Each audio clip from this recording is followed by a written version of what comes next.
No fears, no chains. Invites you to live a life of emotional abundance. Written by Vanessa Pisuto. Narrated by Belinda Sainsbury. A pleasant good morning, dear friends. Today, January 15th, our devotion is entitled, Who Do You Think You Are?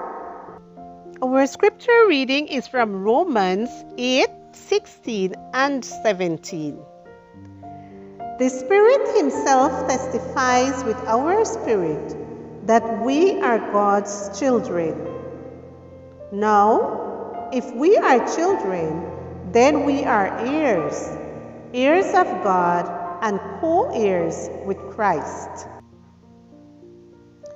Nicole Maccabee was 6 months pregnant when she turned on the radio and heard the terrifying story.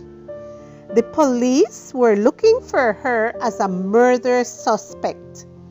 They were saying that she and 2 other Australian citizens were linked with the assassination of Mahmoud al-Mabhouh, an important member of Hamas, the Palestinian Islamic organization. Why was she wanted for a crime she had not committed? Because Nicole had been a victim of identity fraud.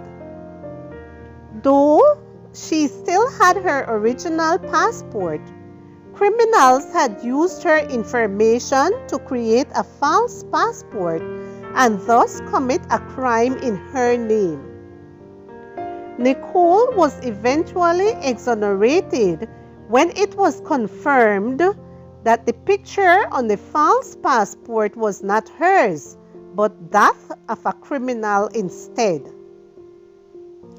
Just like those criminals, Satan wants to rob our identity.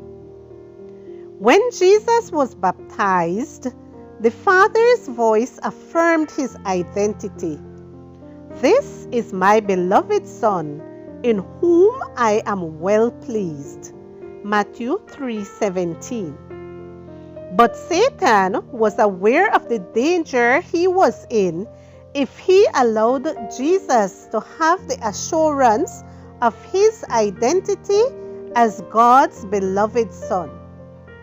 So, just a few days later, in the desert, he tried to get him to doubt. It's not by chance that every temptation began with the same phrase, "If you are the Son of God."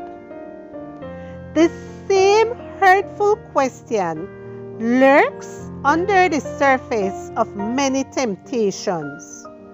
Who do you think you are?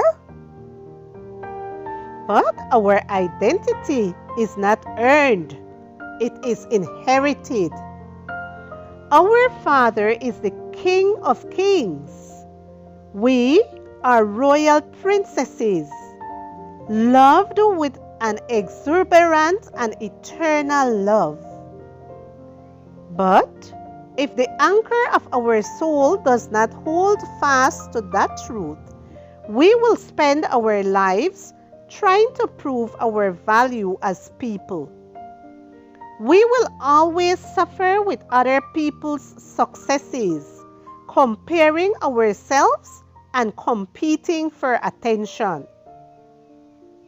But no professional success, physical beauty, romantic relationship, or offspring can ever replace our identity as daughters of God. After all, who are you? And what do you have? Are 2 very different questions. In order to live a life of emotional abundance, in which we are not constantly comparing ourselves to others, we will have to learn to accept the Father's definition. You are my beloved daughter in whom I delight, no less than that. Dear Lord, when the enemy whispers lies in my ears today, telling me that I am a good for nothing or that I am a failure, please remind me who I really am.